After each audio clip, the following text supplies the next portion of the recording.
Amis des jeux de lumière, bonjour. Dernièrement, je vous ai montré l'analyse d'un petit montage chenillard.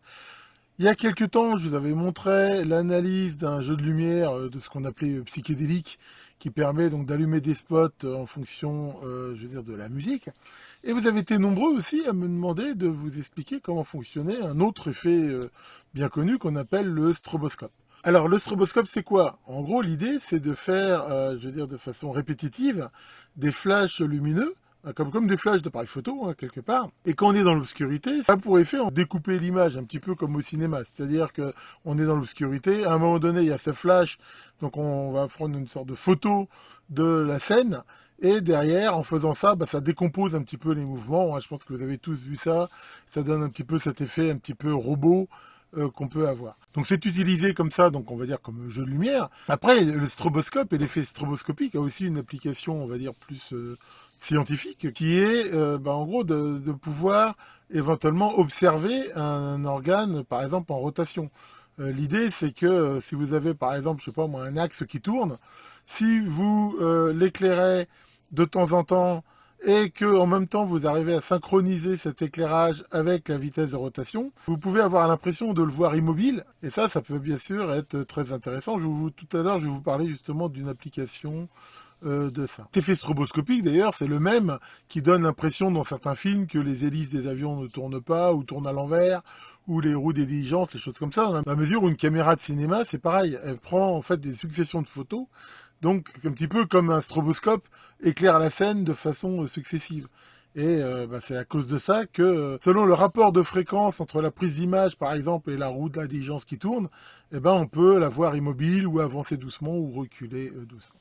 Enfin voilà, donc ça c'est pour une explication de cet effet. Alors pour que ça soit vraiment visible, il faut des sources de lumière très importantes et surtout très brèves. C'est pour ça que vouloir faire un stroboscope avec un spot, ça marchera qu'à très basse fréquence, parce que si on veut aller vite, le filament n'aura pas le temps de refroidir et on n'aura pas cet effet vraiment de flash. Donc généralement, on va utiliser ce qu'on appelle des tubes à éclat. Hein. Donc je vous en ai mis ici par exemple deux représentations, qui sont des tubes qui sont très proches de ceux des flashs électroniques et qui sont constitués d'un tube en verre qu'on peut voir ici, qui est rempli d'un gaz. Généralement c'est du xénon, ça peut peut-être être d'autres styles de gaz selon la couleur et tout ça. Ce gaz est donc contenu dans ce tube à l'extrémité duquel il y a deux électrodes, une anode et une cathode, et on voit ici cette espèce d'anneau qui va servir en gros à déclencher flash. L'idée c'est quoi? C'est qu'on va mettre une tension continue assez élevée entre les deux électrodes, là, à droite et à gauche. Selon le type de tube, la tension est plus ou moins élevée, mais souvent c'est assez élevé, hein, c'est on va dire entre 200, 300, 600 volts, hein, ça dépend des tubes. Mais ça suffit pas pour faire le flash. C'est-à-dire que, on va dire, ça va préparer, on va dire en quelque sorte le gaz. Et pour avoir ici cette espèce d'éclair, il faut appliquer sur cette espèce d'anneau là une tension qui est très élevée, elle, de plusieurs milliers de volts, qui va avoir pour effet en gros de ioniser le gaz suffisamment pour le rendre conducteur, et à ce moment-là, paf, il va y avoir ici cet arc qui va se faire entre les deux, et cet arc, donc, il émet une lumière très puissante en même temps, c'est presque une sorte de court-circuit entre les deux électrodes, ce qui fait que généralement, comme l'impédance de la source est pas assez forte, on va dire, c'est comme si on l'a court-circuité, donc la tension de maintien de l'arc n'est plus assurée, donc le truc s'éteint. Et voilà, en gros, c'est comme ça que ça marche. Donc je résume, on met ici une tension entre les deux bornes, et le fait de mettre ici une pêche de quelques kilovolts sur cette espèce d'anneau là, va déclencher l'éclair. Dans un appareil photo, en fait, c'est ce qu'on fait, c'est qu'on déclenche l'éclair au moment où on prend la photo. Donc c'est comme ça que ça fonctionne. Alors que dans un stroboscope, on essaye de le déclencher de façon répétitive à une vitesse variable. Alors on trouve pléthore de schémas de ces trucs-là. J'ai été là prendre celui-ci sur l'excellent site Sonelec de Rémi. Hein, je vous ai déjà parlé de cet auteur prolifique et de son excellent site en français, qui vraiment pour moi est un must pour tous ceux qui s'intéressent à l'électronique. Hein, je remettrai le lien en commentaire de la vidéo. Donc là, on retrouve là le fameux tube. Alors comment ça fonctionne? Ce montage déjà, il faut bien voir qu'il n'est pas isolé du secteur. Voilà, il n'y a pas d'isolation galvanique. Donc attention danger, hein, comme j'en ai déjà parlé, comme tous les montages non isolés du secteur, il est important que tous les éléments de ce montage soient isolés électriquement, en particulier ici le potentiomètre. qui doit avoir si possible un axe en plastique. Et il faut vraiment s'assurer qu'en aucun cas l'opérateur puisse toucher quelque partie de ce montage. Il y a danger de mort si ça arrive. Donc là, on a ce qu'on appelle un circuit doubleur qui va permettre d'avoir justement cette haute tension. Je rappelle que le secteur 230 volts, donc il a une tension crête de 230 volts fois racine de 2, donc à peu près dans les 320 volts.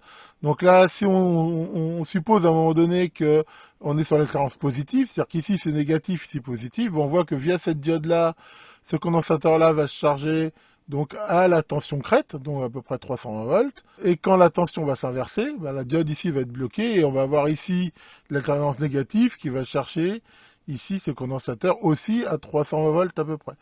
Comme on voit que les deux condensateurs sont en série, on voit bien qu'entre ce point-là et ce point-là, quelque part ici on a plus 320 volts, moins 320 volts, eh ben on a dans les 640 volts continus. Et on voit bien que ces 640 volts continus alimentent là directement le tube. Donc comme je l'ai dit, ça ne suffit pas à le déclencher, mais je veux dire, il est, on va dire, armé en quelque sorte, et il attend plus que l'impulsion ici pour démarrer. Alors comment cette impulsion est générée? Ben là on retrouve quelque chose de très connu, dont je vous ai parlé, qui utilise à la fois un triac et un diac. L'idée c'est quoi? C'est que via cette résistance R4 là, on vient charger ici ce condensateur via R4 et la bobine ici du transfo. Donc la tension ici augmente aux bornes du condensateur qui se charge. Et là aussi, on vient charger ce condensateur-là plus ou moins vite selon la position du potentiomètre.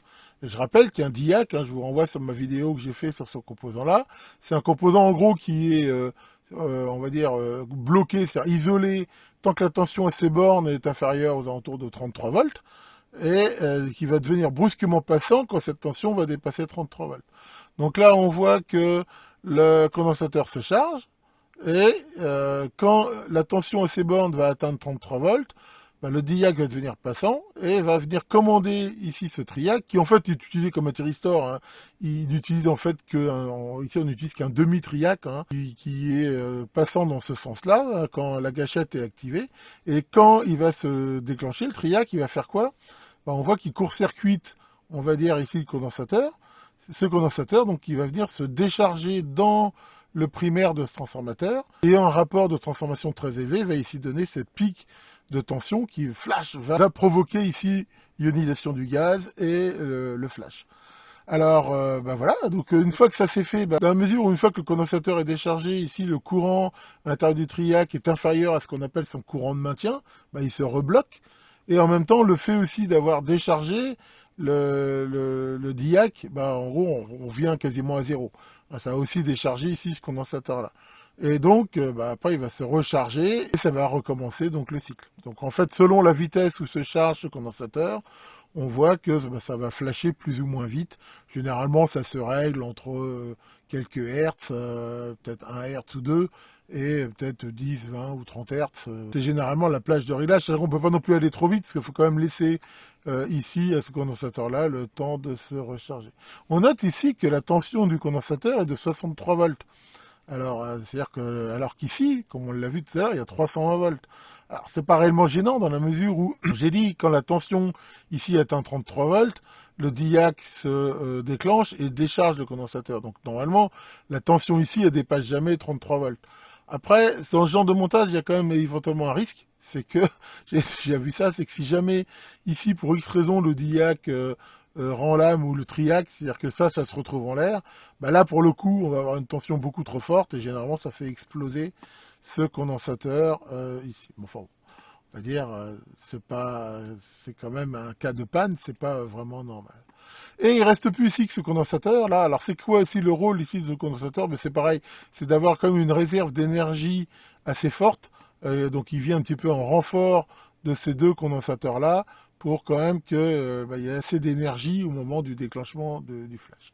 Donc voilà, tous les trucs stroboscopes que j'ai vus, ils sont plus ou moins basés là-dessus. Alors bien sûr, il y en a qui sont par exemple alimentés en 12 volts. J'avais vu ça par exemple pour des plongeurs en plongée sous-marine, parce qu'il faut aussi retrouver ce genre de flash dans les systèmes de signalisation, parce que ça se voit de très loin. On voit ça sur les avions, par exemple. Généralement, les avions ont un flash comme ça aussi qui permet de les repérer de loin.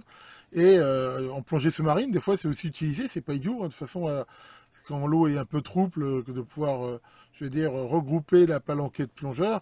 Alors dans ce cas-là, bien sûr, c'est alimenté par exemple des batteries en 12 volts, et ben, il y a simplement un circuit élévateur de tension pour le faire.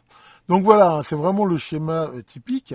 Alors, on en trouve d'autres. Par exemple, je trouve celui-là. Alors celui-là, je vous le montre parce qu'il a quelques trucs qui sont assez intéressants. Déjà, on voit que c'est un schéma américain qui fait pour le secteur américain de 117 volts. Alors, il a ici un autre système de doubleur qui alors, utilise ici ce condensateur. Alors, je trouve moyen ce schéma parce que c'est un condensateur polarisé qui, à un moment donné, comme se retrouve un peu polarisé à l'envers, c'est à mon avis pas excellent. Mais enfin voilà, l'idée c'est que bah, en fait il se charge la première fois comme ça, il vient charger ce condensateur là, et après bah, il se charge via cette diode là, et pareil sur les alternations négatives, il vient se mettre en série et repousser de la tension. Mais là on aurait quand même une tension, je veux dire, beaucoup plus faible que sur l'autre circuit, donc à mon avis, enfin c'est pareil, il y a plusieurs sortes de tubes, ça va être un tube adapté. Et là, on retrouve un autre schéma de déclenchement qui est assez intéressant dans la mesure où, en gros, il utilise le même condensateur pour, je vais dire, faire la temporisation de charge et la décharge pour amorcer ici ce thyristor. Alors là, je vous l'avais montré, c'est un triac, mais comme je vous l'ai dit, on s'est utilisé qu'un demi-triac, donc on peut très bien mettre un thyristor. Et là, on voit un autre truc qui est intéressant, c'est que ça n'utilise pas un diac, mais un néon. Et le néon, quelque part, il fonctionne un peu comme un diac, c'est-à-dire que un néon, quand il est isolé, et quand la tension atteint environ 60 volts à ses bornes, bah, il va devenir passant. Et pareil, de façon assez brutale, parce que le gaz à l'intérieur va s'ioniser, et on peut aussi l'utiliser comme ça à la place d'un diac. Alors bien sûr, là on le verra, c'est-à-dire qu'il s'illuminera brièvement à ce moment-là. Et bah là c'est pareil, hein, il décharge le même condensateur ici qui s'est chargé, se décharge dans la bobine ici via le thyristor, et donne la pêche ici de haute tension. Et donc pour finir cette présentation, hein, comme j'ai dit, indépendamment des effets de jeu de lumière dans les discos, les trucs comme ça, le stroboscope est très intéressant pour pouvoir éventuellement donc justement regarder des axes tournants, des systèmes qui vibrent à des fréquences assez élevées, et ça a pour effet quelque part de les voir au ralenti. Et ça peut être super intéressant de regarder pour voir des vibrations, des choses comme ça. Et une aussi utilisation qui était très fréquente dans le temps, alors peut-être moins maintenant avec les systèmes électroniques, et ben c'était de régler l'avance à l'allumage. Donc pour ça, on utilisait ce genre de pistolet stroboscopique où on peut voir que on branche le système ici sur la batterie via les deux pinces et on mettait ce capteur autour d'un des fils d'une des bougies. Et à l'intérieur de ce pistolet, donc là pour le coup il y avait justement un élévateur de tension 12 volts et donc qui faisait la haute tension pour là on verrait ça revient à faire par exemple du 330 volts, hein, donc c'est un convertisseur 12 volts 330 volts. Mais derrière, le capteur aussi ici a pour effet de déclencher en gros l'éclairage du tube au moment où la bougie, je vais dire, est sollicitée. Et ça, bah, bien sûr, c'est intéressant. C'est-à-dire que si on regarde l'axe du moteur et que on l'éclaire au moment pile où une des bougies est active, bah, on comprend bien que on va voir l'axe à ce moment-là. Donc si on fait une marque sur l'axe, bah, en fonction du retard à l'allumage, on verra cette marque bouger plus ou moins, et souvent après, bah, voilà, il y avait éventuellement même des repères sur les moteurs pour pouvoir les caler. Hein, je rappelle que, alors il y a le retard, enfin c'est plutôt généralement de l'avance. Hein, bon, le but n'est pas de parler des moteurs à explosion, mais généralement on donne l'impulsion d'allumage de la bougie un petit peu avant que le piston arrive au point haut, dans la mesure à compenser, on va dire, le retard un petit peu de brûlage du mélange air-essence qui, de toute façon, améliorer le rendement. Parce que si on commandait l'allumage de la bougie au moment vraiment où le piston est au point haut, bah, en fait, on aurait un moins bon rendement parce que voilà, le piston commencerait déjà à redescendre alors que l'explosion est en cours. Donc voilà, c'est ça qu'on appelle l'avance à l'allumage. Et alors, bien sûr, selon les moteurs et tout, il faut la régler au mieux de façon à avoir le meilleur rendement. Sachant que maintenant, avec des allumages électroniques, même l'avance, selon le régime moteur, elle change et tout ça. Sur les moteurs mécaniques, c'était plus ou moins fixe, ou éventuellement, il y avait des systèmes centrifuges qui permettaient de l'adapter. Enfin bon. ça pourrait faire sans doute l'objet d'une vidéo sur une chaîne plutôt dédiée à la mécanique auto. Bon, enfin voilà, et donc là si on regarde le schéma, on retrouve exactement le même système. On voit que ce qui déclenche le tube, c'est fait avec une sorte de photocoupleur qui est fait avec une LED et une LDR, une Light Dependent Resistance. Mais là on voit bien que ce qui déclenche le thyristor, en gros, c'est le signal de commande ici. Voilà pour ce 44e épisode d'analyse de schéma. J'espère que ça vous aura intéressé. Donc, voilà. Alors, en ce moment, je suis assez occupé, je dois dire. J'ai énormément de travail déjà professionnel, mais en même temps, j'ai encore des tas de choses à vous montrer de colis de fans. Je vais peut-être recevoir des appareils aussi que j'aimerais vous présenter. Je suis en train de travailler sur CP145 et sur 144. Vous voyez que 145 sortira avant 144. Je vous expliquerai pourquoi. Enfin voilà, donc pas le temps de m'ennuyer. Bon, heureusement, je veux dire, dans 2 semaines, là, on aura les ponts du mois de mai qui devraient me donner un petit peu de temps pour voir tout ça. De toute façon, on n'est pas aux pièces. Tiens, Maurice, ça va Maurice? Bah ouais, ça va bientôt tes vacances. Alors, où est-ce que tu vas aller, toi, pour les vacances? En Australie, comme l'année dernière. Et t'as pas été en Australie l'année dernière? Oui, mais t'en avais déjà envie. Bon, et ben c'est bien d'avoir des rêves. Allez, là-dessus, que le grand cri vous croque. À très bientôt pour de nouvelles vidéos.